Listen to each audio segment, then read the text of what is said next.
our appearance today. And so I'm going to turn things over to Dr. Moody shortly. But before I do so, let me note that we are going to be ready for our very last time this term to do the Wars of the Roses.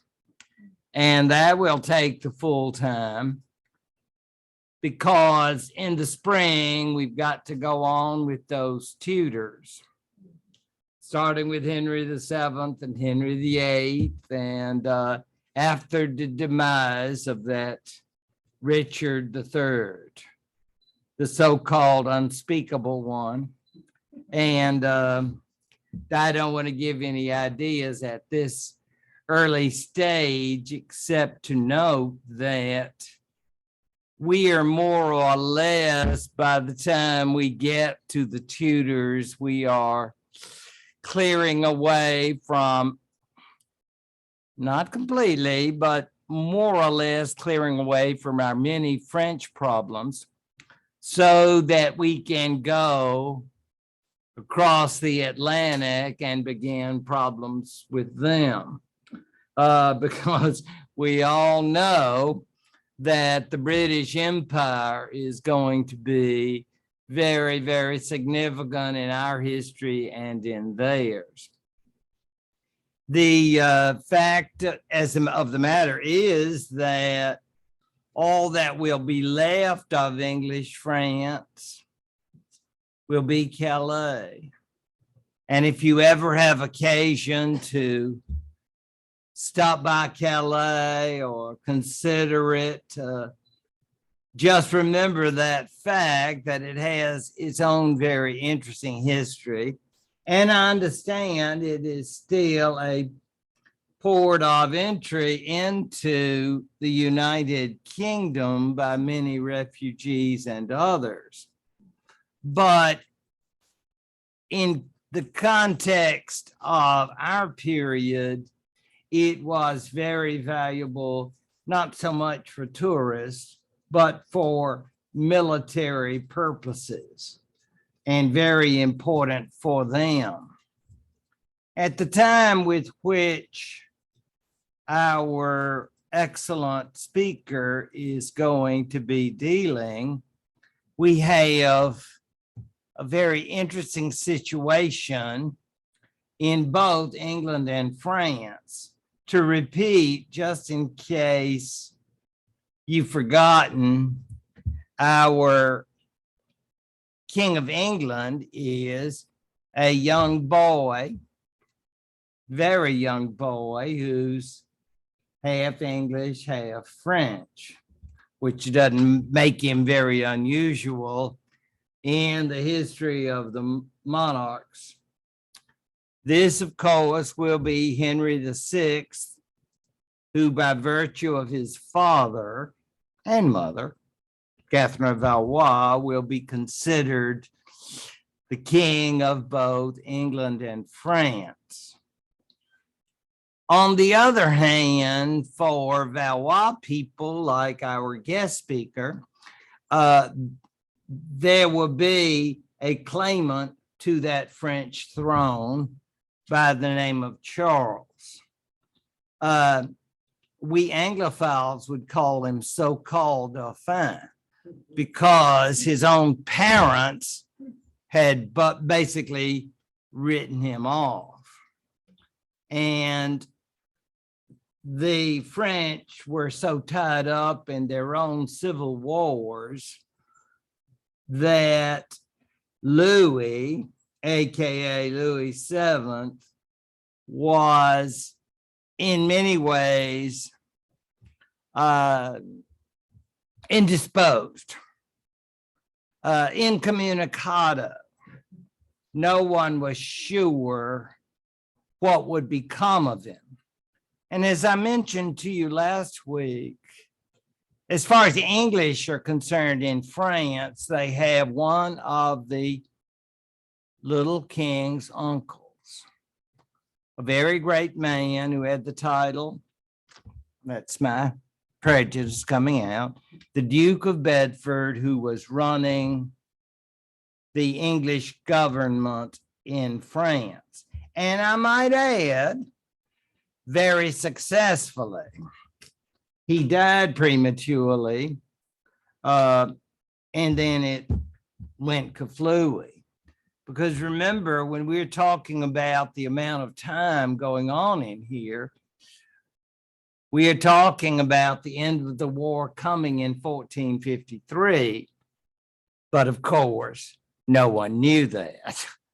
We know it, and all of you who are date freaks know these things, because I've tried to make you that way, so that you'll always know 1453, fall of Constantinople, fall of Bordeaux.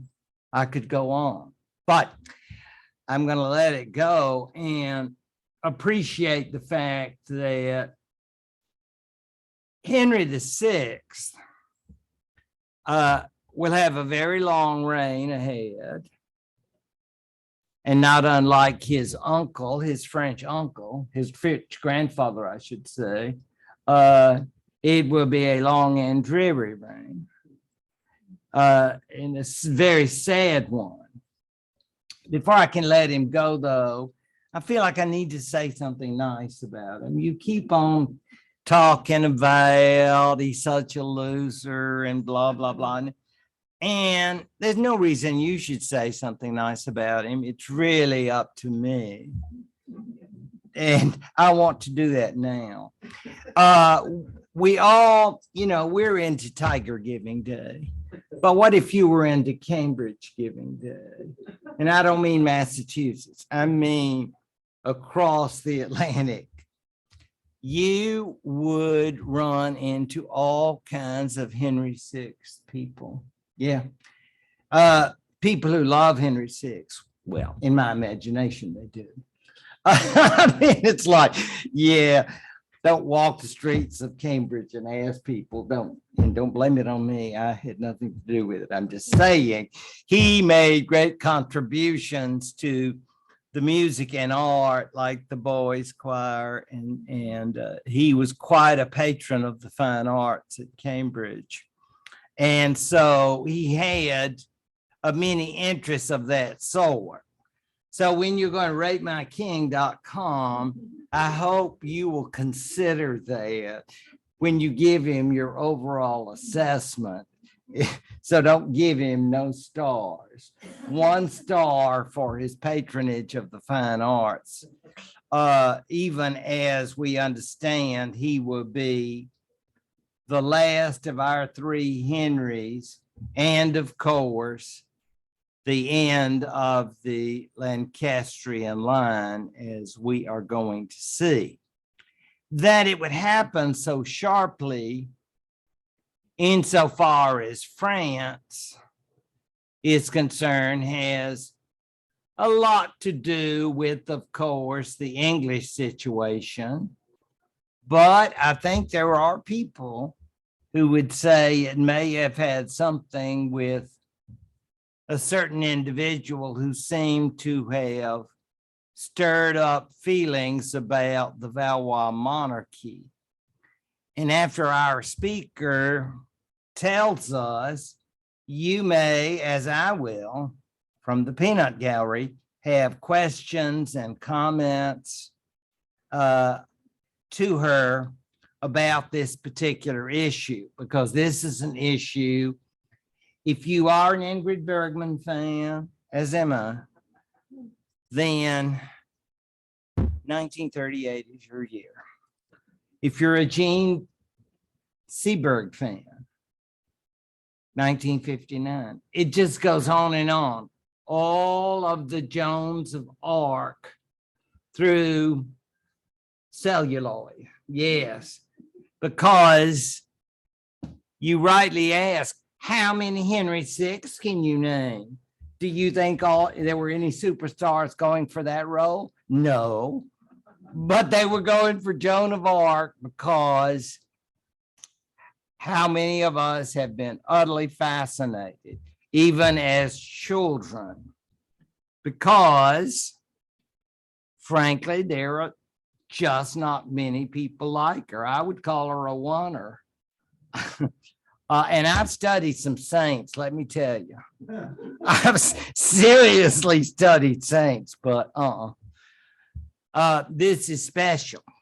And now I turn the program over to one of our distinguished Auburn alumni, Dr. Moody, who lectures at Southern Union, among many institutions that have been fortunate enough to have her services. If you want to know something about history, if you want to know something about French, she's there for you. So come on up, Jenny, and I will. Anybody else catching the glare off the film? Is that? It was just me. Okay. I was thinking we could pull this. Does it come down or what? It does. That's good. That'll help. Okay. Is that enough, Jenny? I think so, probably. Oh. You can stop me if I get too long. I'm sorry. I tried to write it out. I tried to test it. Who knows? Okay. So Joan of Arc. Ta-da. She was born in 1412, if you don't know her dates. In the spring, probably later, towards like April. Anyway, 1429, a 17-year-old Joan leaves. We had that map, and you saw Domremy over on the side. She left her hometown of Domremy and came to not Orleans, but passed it to Chinon, which is where the king was, or the Dauphin. Yeah, and nobody in France would have recognized Henry because he was not crowned at Reims, so it doesn't even apply. Anyway, and she was welcomed at Chinon this time. She'd actually been there in the fall before, and she was turned away because they didn't know her. And now they've heard all the rumors. Oh, she heard voices, whatever, and so they want to see her. But when she arrives at Chinon, the sycophants who surrounded the Dauphin are like, we need to test her. So you need to go hide in the corner and we'll get your cousin to come sit on the throne and pretend to be you. And that'll be perfect. And when she goes to him, we'll know she's fake. He's like, okay. Anyway, he strikes me. You said one time, he's a sorry character. You're probably not talking about him, but that's exactly what this guy was. He's just a rotten, sorry little piece of whatever he was. Anyway, she comes in to this huge room, the throne room, and there's a throne up there, the guy sitting, and she basically just walks towards it and goes, yeah, no. And she starts looking around. You have to realize there's no way she would have had a picture of him. She wouldn't have been able to see him in the newspapers. I mean, these things don't exist. She doesn't see him on TV. She just walked straight up to him and knelt in front of him. And he's going, and this has got his sycophants worried, but he takes her off for private conversation. And he comes back and he says the famous quote, she knows things that only God could know. And they're all going, oh my gosh, she's as crazy as his dad. What are we doing? Anyway, her first assignment is to lift the siege of Orleans. This actually sits about an hour or so north of northeast of Chinon. But they had a back entrance in, even though the English had basically surrounded it. You've got a bit with the Loire. So, they're not smack in front of them. They're on the Loire side or on the other side, but they had a place where they could get in. And so they get her in and she spends a couple of days getting to know the city. She's walking around the walled bit of the city. And meanwhile, the English know who she is and they're calling her names and they're taunting her. And everybody spoke French and everybody spoke English. They all understood each other there. But the phrase maid of Orleans is la pucelle d'Orléans. And they were playing with that PU sound. And they said, the putain d'Orléans, which would be like the whore. And so they're calling her names and, all this kind of stuff. While she's there, she is staying in today's oldest house in Orleans, which was the mayor's house. And it was there that she dictated 3 different letters, which says somebody who was guiding her had been reading some really old military books, because these were like Charlemagne days. when you were going into battle, you would alert your opponent that he's going to die if he doesn't surrender. And you do it 3 times. And she sent 3 different letters. They were dictated and written out by the secretary or whoever, and then she signed them. The signature is Jehanne. So it's kind of a Germanic looking Jeanne, but she could sign her name. And this can be interesting because during her trial, she doesn't, because that same book would have said, don't sign anything under duress. So she was doing this, but so they're there just messing with her, and she sends the letter to the English general and basically surrender or die. You know, we don't want you to die, please surrender. And they just continue to mock her and taunt and everything. The first day of battle, that leader dies. He falls in his armor into the Loire with really swift currents. Almost every year the Loire has deaths. People just, it's so hot, I got to go swimming. And they die because the currents are so nasty. And I'm sure that's what happened to him, but he's dead the first day. We have 3 days of battle. And on the 3rd day, Joan was watching the French army kind of going, oh, we're losing. We're going to lose this one too. This is so bad. And Joan is like, she picked up her banner, which has the fleur-de-lis on the one side. And on the other, she had like Jesus and I think it's Mary and somebody else kind of kneeling beside him. And she just picks up her banner and she starts walking towards the English. Now, despite all the taunting and everything else they were doing, I think they were a little bit unprepared to have a girl walking towards them. And in essence, they just start backing up. And it's like, why is she coming? What's she doing? And they start backing up. And then the French are going, oh my gosh, she's going to get herself killed. And then they rush and attack the English. And it's because it was done that way, I think, that they win. The English are like, what are we supposed to be doing? I always joke that it's like tea time and they're taking a break or something, but you know, they weren't ready for this at all. So the next day, after they've won that, they've lifted the siege. It's May 8th. And the mayor of the town puts Joan on her horse, which is a big white horse. She's decked out in her armor. And he walks her all through town going, here's our savior. She's the one who did this. Yay. This is the beginning of the Joan of Arc Day Parade, which today is still held on May 8th. It's now a huge industrial strength, major intersection of everybody on the planet coming to the Joan of Arc Parade. When we were there, when I was a little kid, people like the president of France and, you know, anybody in the Senate, they would all be there, and every Girl Scout troop and Boy Scout troop and everything else, and every representative from every place on the planet would come and have a walkthrough in the parade. And that has been held every year, except for the French Revolution, those 10 years, and the times the Nazis occupied during World War II. Ta-da! So it's still going on. Anyway, the Dauphin's next assignment for her is take me to Reims to get me crowned. And they have to go through a lot of English territory to get there. That's northeast France. But most of this region was like English held everything except for Chinon and Orleans, you know, just a teeny bit. And so they get up there. They have a good bit of the army, you know, walking him through. And she absolutely shocks the aristocrats in the crowd because she says she wants to be there for the coronation. And they're like, you're a peasant. You're a female peasant. What are you doing? You're dressed like a man. You're a female peasant transvestite. Get out of here. We don't want you. And she's like, I'm going to be there. And she was there and she watched it and, you know, thought this is great. And everybody was shocked. And, but she did it. So she got him crowned. And now Charles is of the opinion she's done what I needed her to do. And so he sends her off to be in the army and handle whatever they need to do. The next year, well, the rest of 29 and most of 30, she's actually just with different army troops. She will say during her trial that she did not raise her sword against anyone except when she was attacked. I mean, she would defend herself, but basically she's just holding on to her banner. So, you know, well, that's her defending herself, but whatever. In November of 1430, she and her little gang are northeast of Paris in a town called Compiègne, and all you World War I folks will probably recognize that one.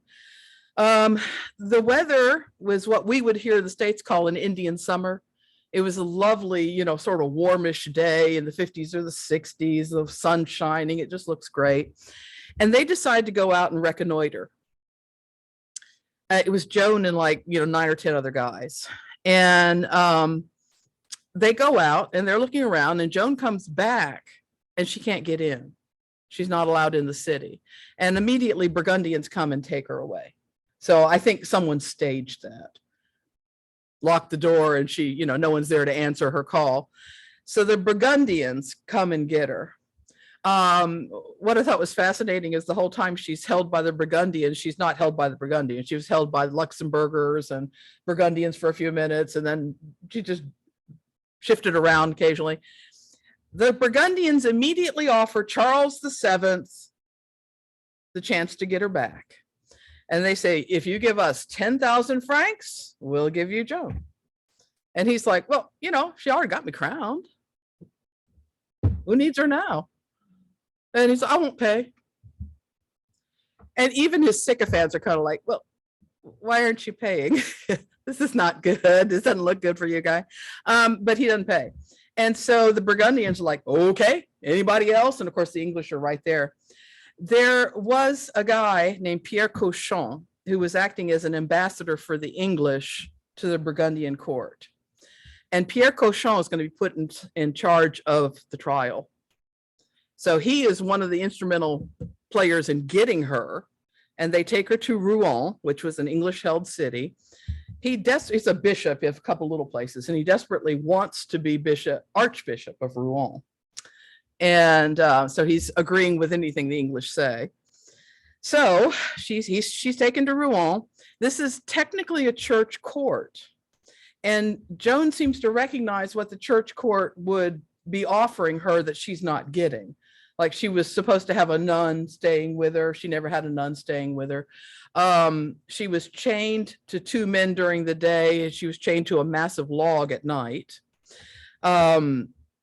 And she was deathly afraid of being raped. When she first goes to Rouen, the Duchess of Bedford comes and examines her and says she's a virgin. And they just, she just said repeatedly she was afraid of being raped. And at one point, they're trying desperately to get her to do something wrong, really get onto her. And the Duke of Bedford has been like, we've been at this for months. Will you not just get on with it and make this happen and, get her to confess? And so they start attacking her dress. Now, she's not been free to run off to Walmart or anything. She doesn't have any clothes besides the men's clothing she was wearing. And in the 1400s, if a woman wore trousers and a jacket, etc., she's considered a transvestite, just like a man would be if he's wearing a lovely evening gown or something. This is just not what you did. And, Joan says, like, guys, I can't go shopping. I can't make anything. I don't have anything. What do you expect me to wear? And they said, well, we'll get you a dress. I said, fine. She actually signed a document, not with her name, but they said, sign this so that you say you will never do this again. And she signed a short written thing. Basically, they said, that says I won't ever, wear trousers, etc. again. And she signed that, but she signed it with a cross. And again, that reference to that book was, if you're under duress, you do not sign your name. So she didn't sign her name, which we know she could do. Anyway, so she is going to be put on trial, and they've been having it for a couple of months here. 12 judges. 2 of the judges are serving as the prosecuting attorney and the defense attorney. All right, so that leaves 10. And the Pierre Cochon was, I think, one of those 10. But he's the guy in charge. All right. So the church court, they're supposed to have a woman with her. The woman wasn't there.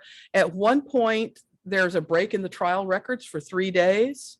Nothing is said. It's like, we go Monday to Thursday or something, and there's nothing. And basically, the next time Joan's in court, she's bruised. So somebody was beating her up. And at one point, she comes in the dress, and the next day she comes in trousers. And it's after hours, it's like afternoon. She should have been there in the morning. She wasn't. She kept asking for her dress. They took her dress away. And she finally got up and went to the bathroom or wherever she was going, and then came back. And she felt like she had to put on the trousers and stuff. For one thing, she felt that was one of her little defenses against rape, because you had to untie several different things that were all tied together in the suit she had made for herself. And if she's wearing the dress, I don't know if you ladies realize this, but you're naked underneath. So it'd be easy enough to be raped. And so, but she's like, I just can't go. And she goes in her outfit. And she said, what did you want me to wear? My chemise, that's like your long nightshirt, which was everybody's undershirt. I mean, you know, that was it. And they're like, no, you just broke the law. You broke your rules and, you know, whatever. And they're just yelling at her. So anyway, they start making some progress. At the beginning of May, the Duke was really on Cochon to make it happen. And Cochon begins to torment Joan. This is in many ways like he'll build a scaffold right outside her prison where she can see it. She doesn't expect to be hanged, but they built a scaffold. Then they would tear that down. And then they're bang, bang, bang constructing where they're going, where they're going to put, oh, noise. Okay. I thought it was that. Where they were going to put her to burn her. And Cochon takes her out to see the big pile of all the wood, and you're going to be up there burning. And at this point, she breaks down and she starts renouncing everything. You know, like, okay, I'm not a Christian. I don't believe this. No one talked to me. And, you know, and I'm sure someone comes back and talks to her, but she recants that almost immediately. I would say the next day, something like this. She says, I was scared. I was scared. I do believe what I said, and this is what happened. And, you know, but so she's going to be found guilty. Actually, the number is 9 say she's innocent and 12 say she's guilty. Excuse me, and 3 say she's guilty. That was a number. She should have been set free. But one of the 12 was Cochon, or one of the 3, and therefore his decision reigned. It's like there's no reason to have a trial. But his decision. So even though they found her completely guilty, and everything Cochon had sent people to do, I forgot when I started. I'm sorry. You know, they just, everybody found nothing wrong with her. You know, no, she's perfectly innocent. I don't see, you know, they sent her to Domremy, sent a guy to Domremy to talk to everybody. No, nothing. So they're going to burn her at the stake. It's the 30th of May, 1431. She is calling out to Jesus. Most of the time she's on the stake. She sees, I don't know if he's a monk or a priest, but she sees, I think he's a priest from the local village, but she called to him and said, can I have a cross? Can I have a cross? Now her hands are tied behind her back, but she has on a dress, you know, so she has that little of her like apron sort of thing where she could put a cross. And he actually climbs up on there and makes her a little twig one and puts that in. And he says, I'll go get the one at the church. And he brings back one of those really tall crosses. And any of you ever done anything over your head for a while? That's heavy. And he holds that up till she's just, you know, cinders. She's gone. So that's basically what I wrote. I did it as fast as I could. Are we okay? Okay. Any questions that I can answer, or I'll go away? Thank you. Very interesting, and I really enjoyed that, hearing that version, because we know that the rules of trials of heretics, and as they were intermixed with issues of Anglo-French enmity, will cause all kinds of problems. It's hard to believe how young she was and how totally innocent of all kinds of issues as we would consider it to be in terms of Valois, Lancastrian politics.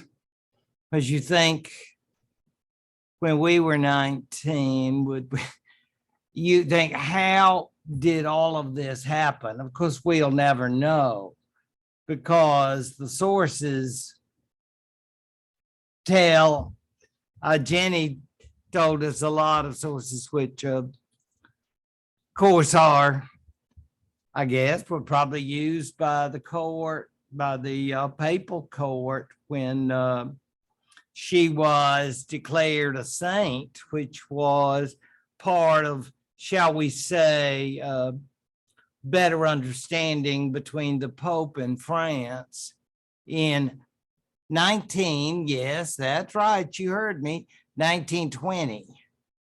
And that's when she became a saint. So you're thinking, gosh, I don't think the French were exactly super Catholic, but it's beyond that. And I think, Jenny, you would agree with me.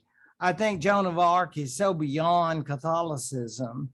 That is to say, as a symbol of France and all the rest. And so even thinking about that particular, what was it, Joan of Arc Day in Orleans, whatever. Yeah, and I'm thinking you could go through those crowds and say, okay, well, as I would do, be abusive and say, could you tell me about St. Catherine and her influence on St. Joan? That's my kind of abuse. But, and then people would go like, yeah, I'm thinking you don't. And okay, well, maybe then I would get better results than I realized, but I'm thinking more or less that people don't necessarily know a lot about the Catholic background because that's just not really a major issue anymore. But, you know, since I've been studying all this, not like Jenny here, but I found out about the saints who provided the voices that she heard, and you've heard people say she might have been having, well, I don't know what you would call them. I hate to say delusions, but one of them was St. Catherine, and we were aware of the cult of the saints. And by 19, she had been reared in some Catholic ideas, and I'm sure the idea of various saints as far as St. Catherine goes. And St. Margaret was actually a Queen of Scotland. So I thought you found that kind of interesting. At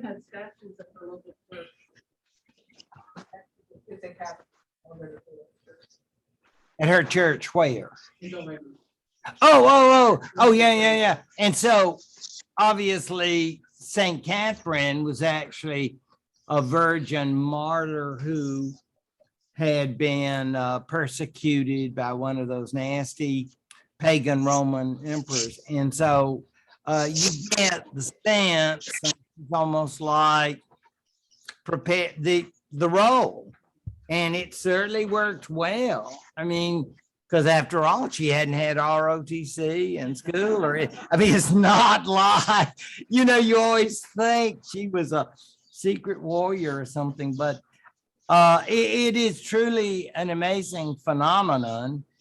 And the coronation of Charles VII would lead to the coronation of Henry VI. I know, you Francophile, you don't count that, but we Anglophiles do. And ours was in Paris, and we thought it was a very nice ceremony. Okay, so so we've got one crown, you got your other crown. So, and then you would think that Charles would have a little merci beaucoup, but not so much. One of history's greatest ingrates, I would give him that title, because this poor woman was allowed 21, yeah, when she died. She was just 19 when she died, so she had not lasted long at all. I think that's very clear. Now, I get to a woman of great interest, another French woman. And I mean, I know. Some of you are muttering, yeah, but she can't compare with Joan of Arc. So says you. Okay. But so I'm not trying to rival Joan of Arc, but I am saying this is a VIP in English history, because any of you folks can imagine being the French Queen of England at age, count them, 15. How about it? It's not like running for cheerleader. I mean, this is a big, big job. And you're thinking like, by the time she actually became queen, she turned the old 16, but the idea of her availability was clear. Her name is Margaret of Anjou. Henry VI is somewhat older, probably 6 or 7 years. Not a lot, but enough that there was significant age difference, but not major. Obviously, as women of whatever rank, they're expected to deliver the heir to the throne. I mean, that's like, I think we in Latin say the sine qua non of royal marriages, without which not, yeah, you have a boy or hit the road. So, as they say in those commercials, you know what you got to do. And sometimes it's easier said than done. Now, who was Margaret of Anjou? We'd like to think sometimes, oh, I bet she was some daughter of King Charles VI or something. No, we've sort of run through those. And so we're now getting, you know, you had gold, and then we go the silver, and then the bronze. Her father was, quote unquote, King of Naples. And she's called Margaret of Anjou because he also has that area of Anjou, because after all, they are part of the French royal family, but they're just not the top. And that's why she may have been brought in from her class or whatever and say, oh, honey, there's going to be a big wedding and you're going to get to marry Henry VI of England. I bet you're excited. Whatever. But that was what happened, because we know, of course, that there was very little choice about getting married or not getting married. But no one could have imagined, I think, at the time of the marriage, about how significant this relationship would be. And indeed, the role would be. Even if we don't believe all of the HBO and Showtime movies, or we don't even like the portrayal by Shakespeare, you've got to think that a teenage queen who did all she did, she died at age 52, and back in France, has got to be an individual who really holds her own in what has got to be a very strange role. And part of that has to do with the fact that Margaret of Anjou will probably figure out that not only is her new husband a patron of the arts and a deeply religious man, but he also has a number of mental issues. And so it's like, gosh, I guess this isn't going to get any better. And we always think about this.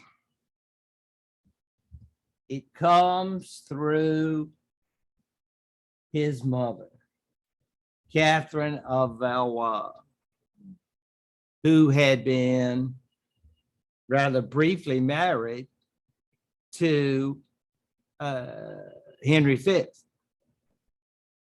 Now, it's interesting that the individual that we talked about earlier, Charles VII, didn't seem to have any of those issues from Charles VI. Whether or not, and again, no practicing without a license here, so don't turn me in. But I'm wondering if the fact that it was spread by the mother, obviously inadvertently, is an issue that you can think about. And another issue you might not have known, you know, when Catherine of Valois' husband, Henry V, died, she was still a young woman. So you bet you she was back on the market. She was dating. I mean, she was ready to go out. And she will have some very important other sons too. Not back in France, but in the British Isles. Their names will be well known to you. Tudor. Yes, thank you for that. Because that means connections all around. It's like a big Southern reunion. Yeah, everybody's kin. But that's the truth. But as far as we're aware, this particular issue of passing on this illness passes that generation, but then goes from Charles VI to his grandson, Henry VI. I think it's interesting, though, to note that. And before long, Margaret is going to be aware of the issue she's going to have to face. And it's amazing when we think about how we are today and how we get to be young so long, and we think she has to deal with this 17, 18, 19 years old when a lot of us were just running around having a good time. Yeah. And so it's very, very interesting.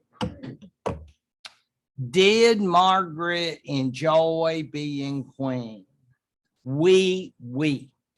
Okay, let's just be honest about it. It's not like, oh, shucks, I would really rather be home and just working on some home projects. No, she enjoyed being a power player. In part, that probably was because she was married to someone who was, I would say, a recluse. I mean, he enjoyed reading, enjoyed music. I mean, sure, he had lots of nice hobbies, interests, but I'm not sure. Oh, guy, if you come in and you're saying I'm a priest and I'm out for Catholic Giving Day, I'm sure, you know, like we do for Auburn. You think, man, that'd be the checkbook would be out. Now, does that mean he had the money? Not necessarily, because they spent a lot of money. You know, that French War took a lot of money. And so Henry VI is going to be, let's just say, spending a lot of money he doesn't really have. And that will be a problem too. But you know, people of that sort don't let those issues bother them.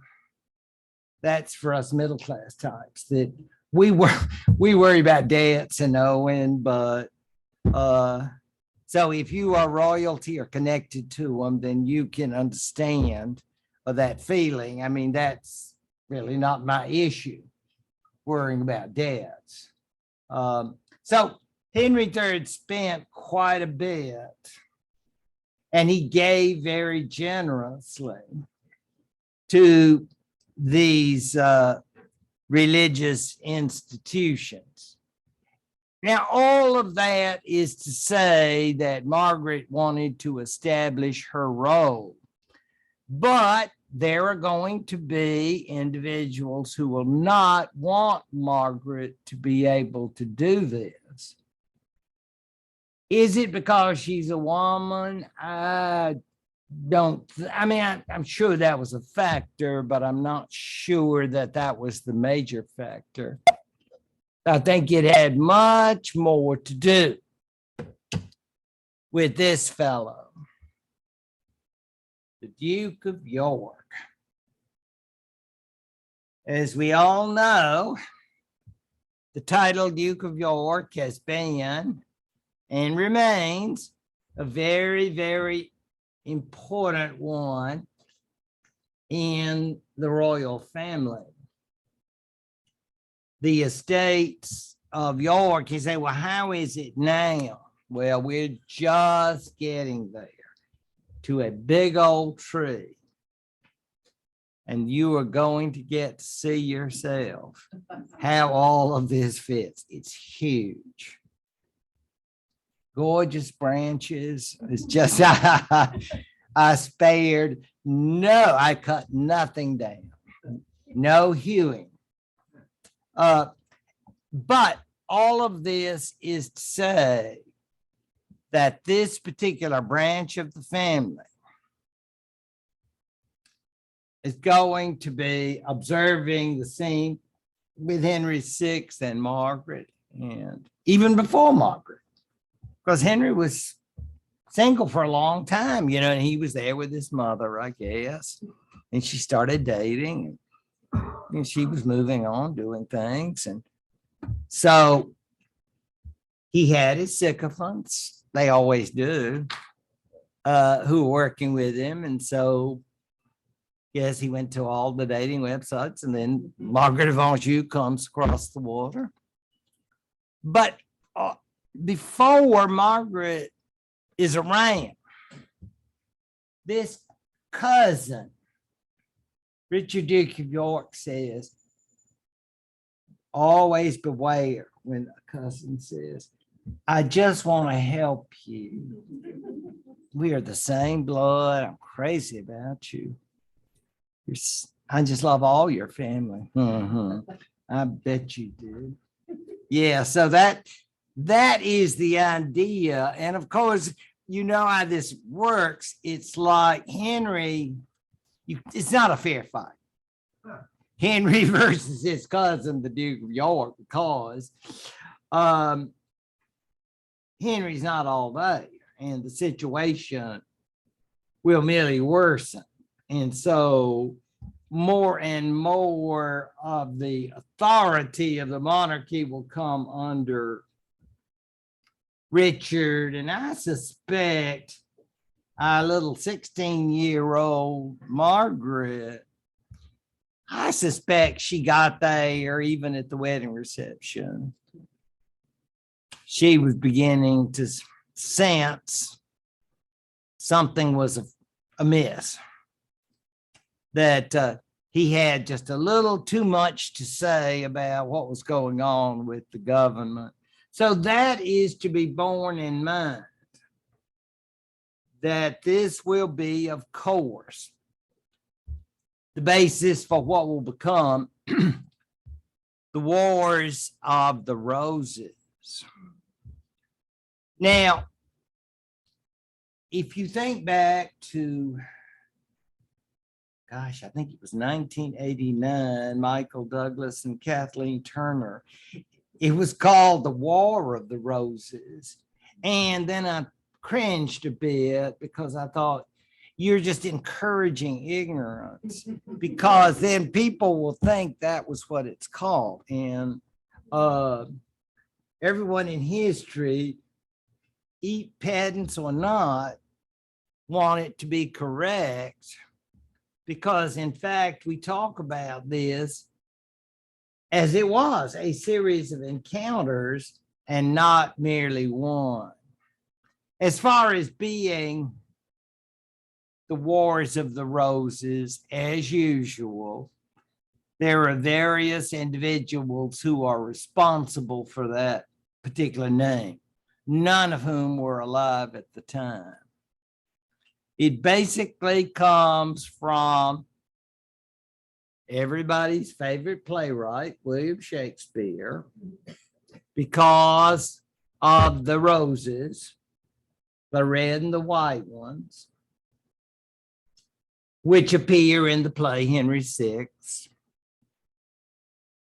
and which is a mistake also. Let that go. And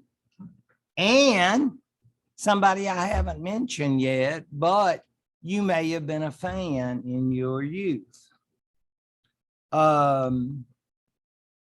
Sir Walter Scott.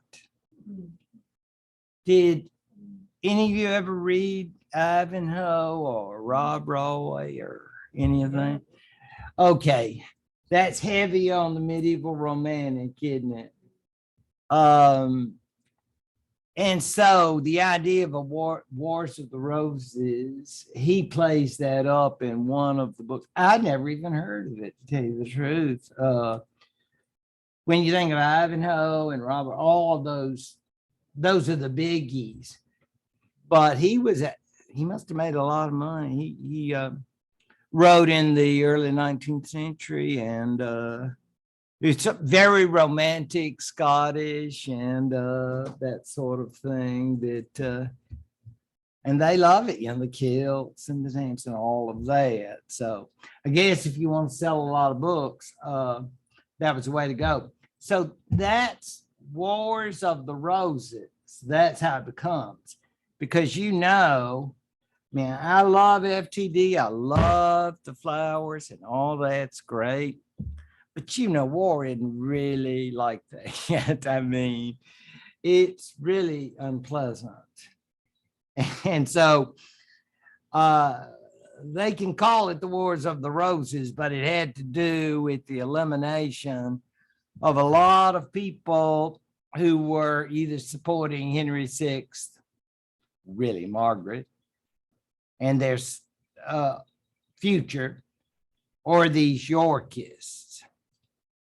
So that said, this particular depiction of her, who knows?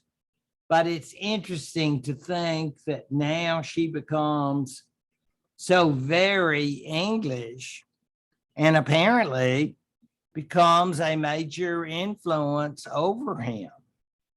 Because remember, by this point, they must still have had a fair amount of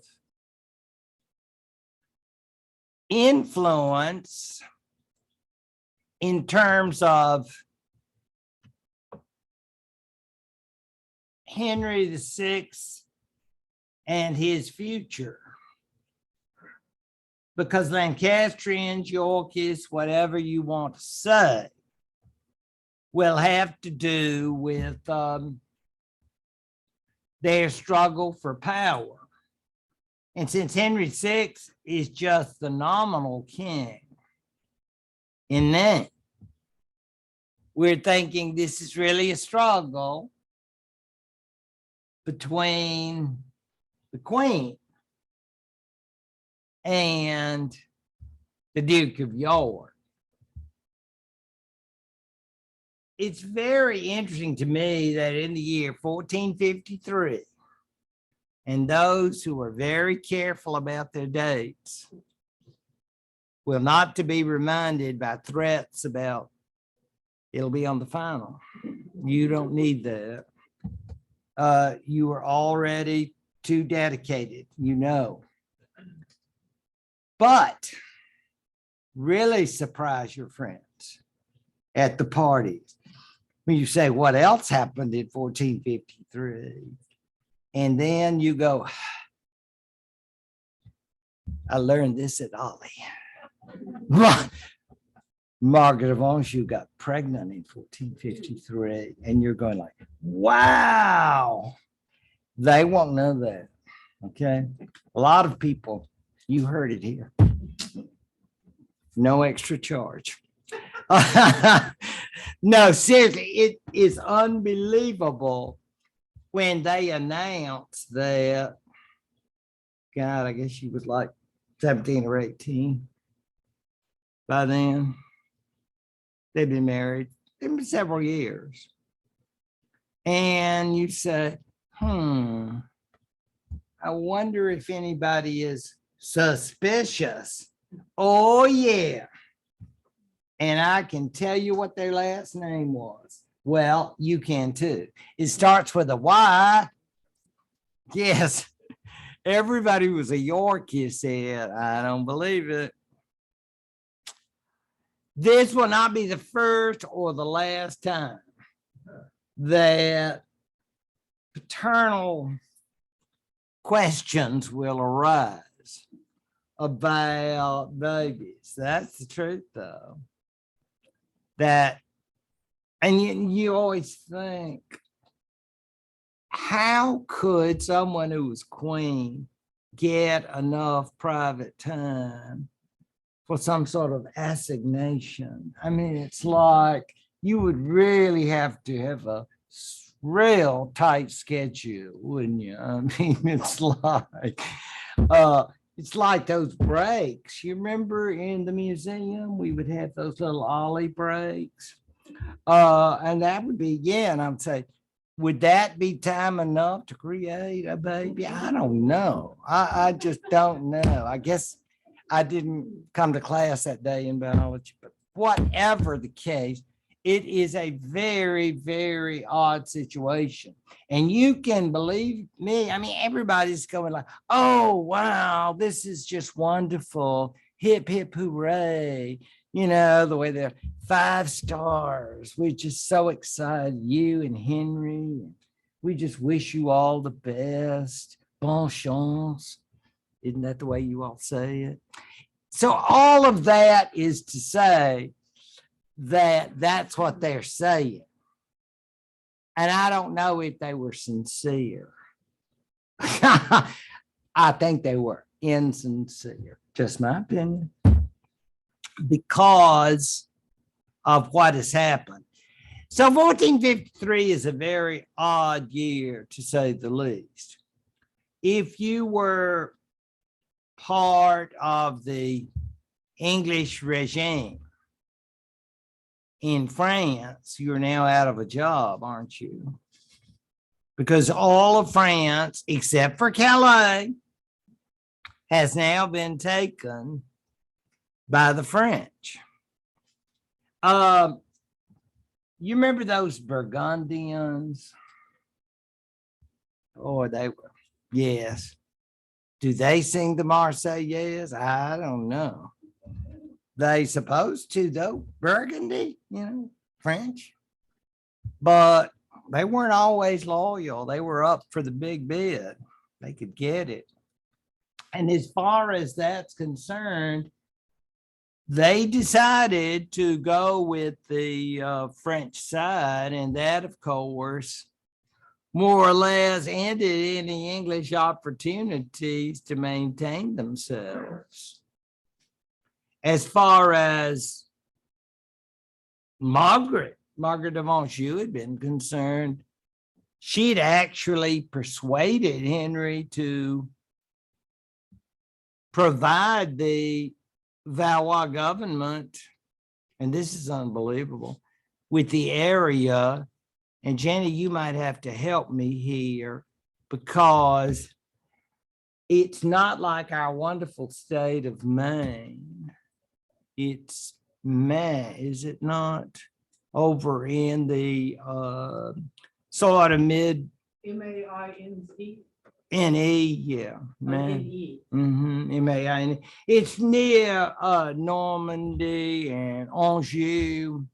It's over in that area.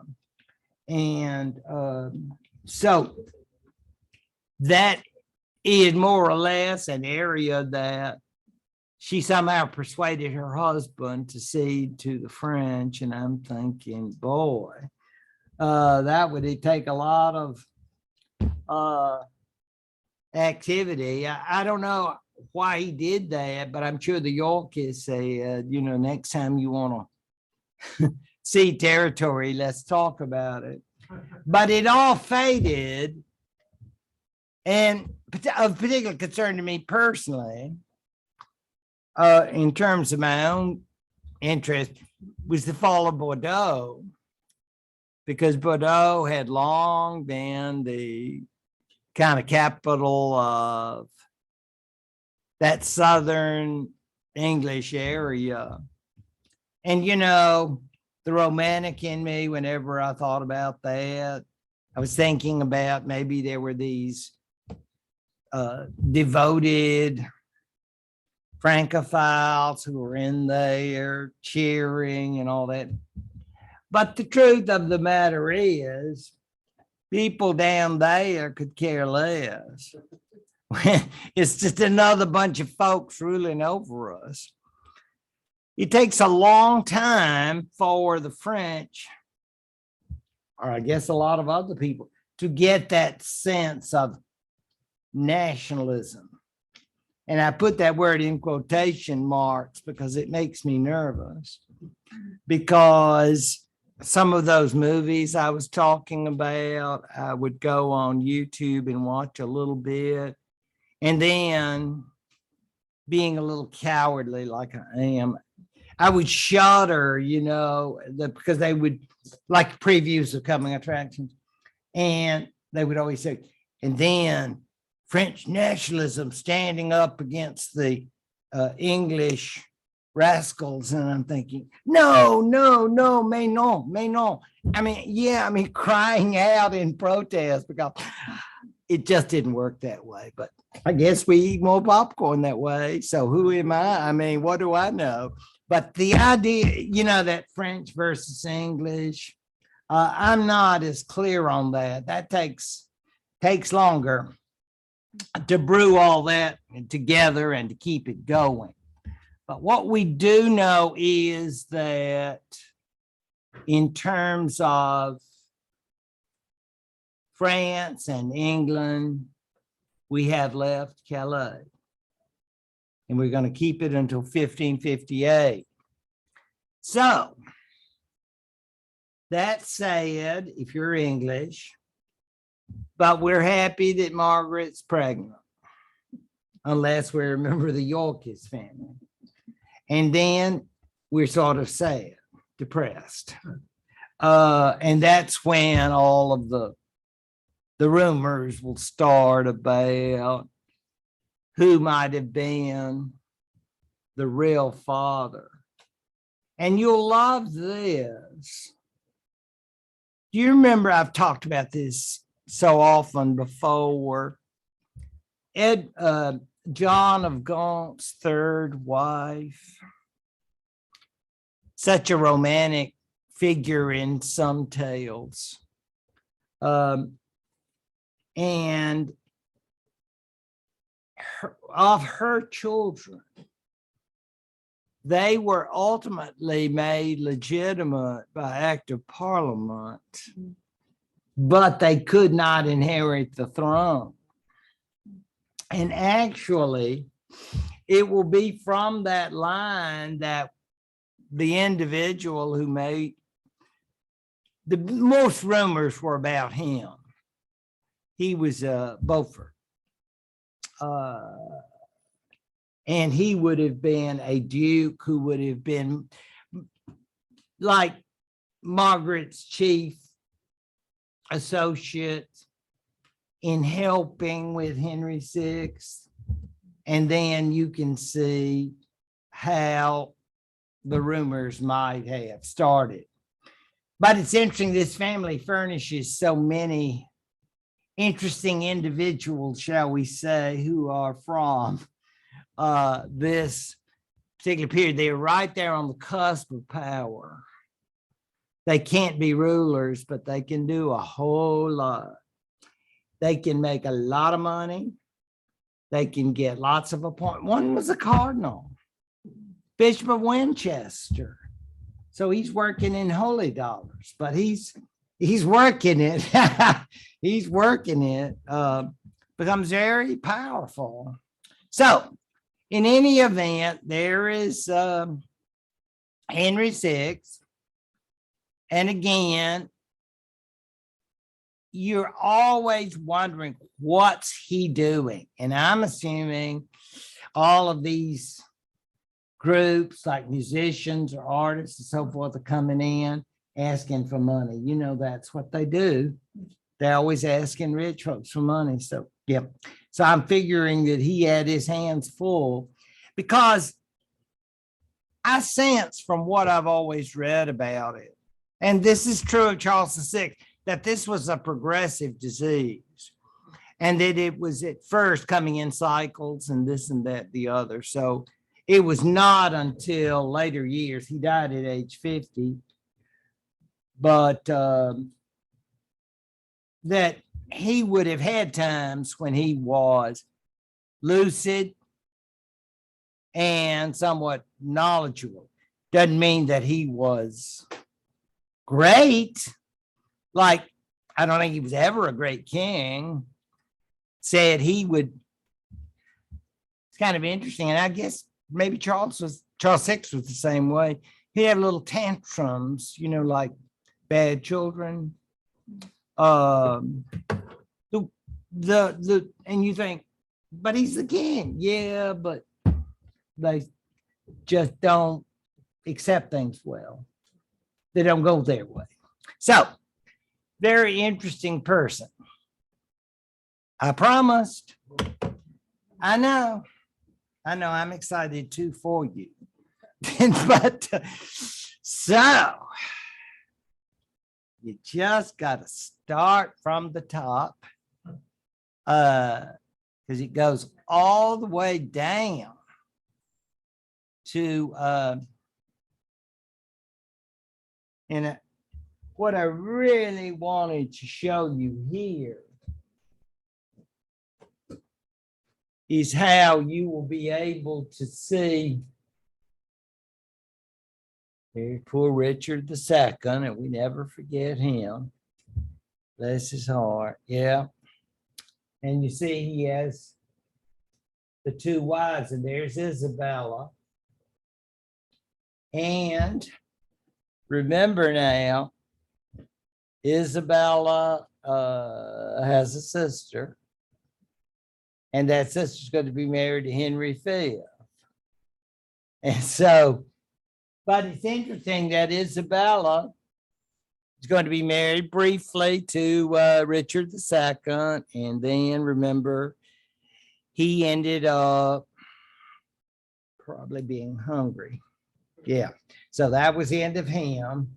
In 1399, Isabella takes the next ship back to France and remarry.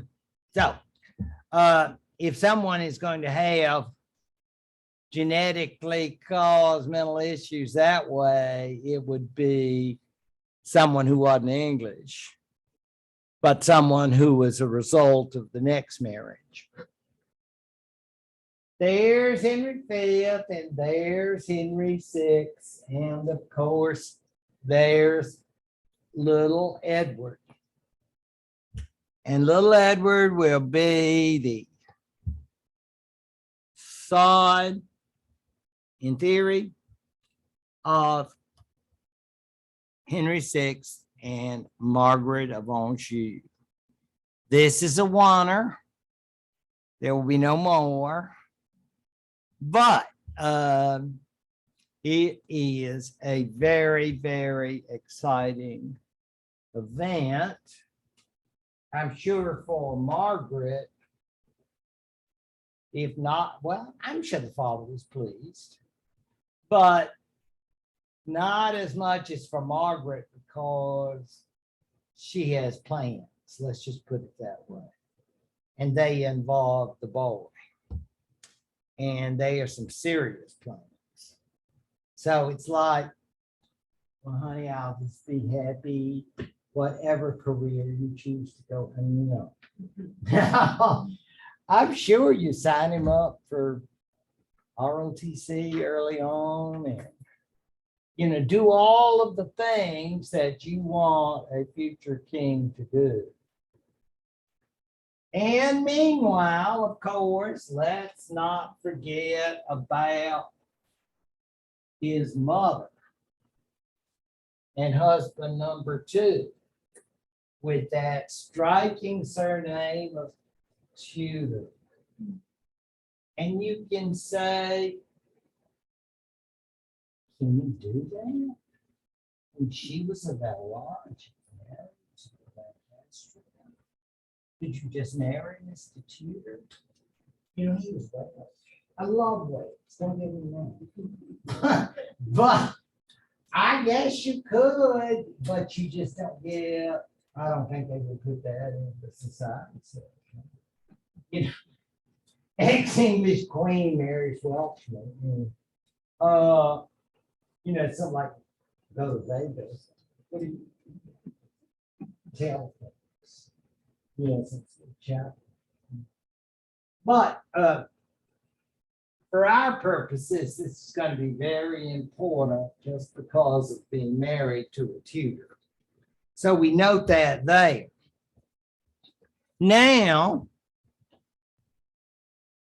in other branches,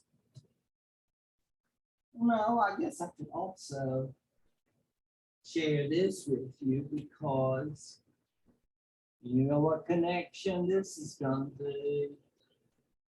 Catherine Swinford, the prolific one, wife number 3, and those love children.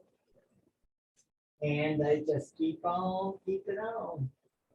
They have lots of children, and that's how we have branches. And so all of the people get connected in one way or another, either through marriages or other ways of political interests. And then we come all the way over. Here's John of Gaunt, we'll never forget him. And then we come over to the Dukes of York. And of course, when we get to the new Dukes of York, we are going to run into all kinds of interesting genealogical problems. I don't want to call them problems, let's just call them issues. And luckily, this won't be on the test. I'm just showing you for the sake of interest. You see these folks called Mortimer. You see the Duke of Clarence, and they have a daughter and they marry into there. Well, then, as it will turn out, these folks will then marry into this Yorkist family. And you say, gosh, I'm glad I don't have to know that. Because, yeah. If things go right while you're driving home, you forget. Because it can really get. We all have families, so let's just take our. But here you see Roger Mortimer, that's a common English name. But the marriage between those two families will be the way these Yorkists will present themselves in terms of their claim to the throne. Because strictly speaking, the Yorkists come from one of the last children of Edward III. But certainly when you go up here to the Duke of Gloucester, you see how he is before John of Gaunt. So that kind of precedent means that these rulers who are descended from that line then are of greater significance. Gloucester and York, and all of it is to say that people who have these claims to power, are going to be torn between the two. But having both, the line from the Duke of Clarence and then Mortimer, because you notice the Duke of Clarence didn't have a son, but that's why you have Mortimers there.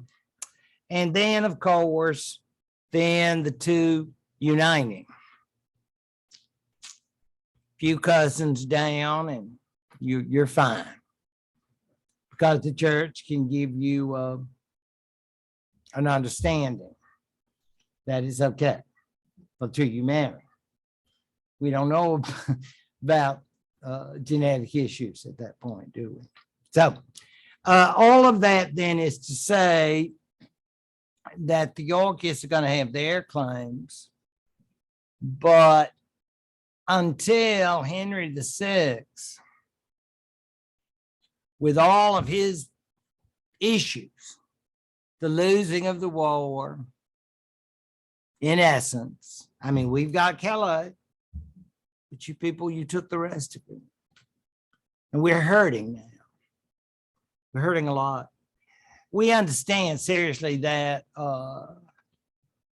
this is going to mean that in addition to his own personal issues, his lack of ability to govern, his loss of all of the French territories, mean Henry VI is in a very, very bad way.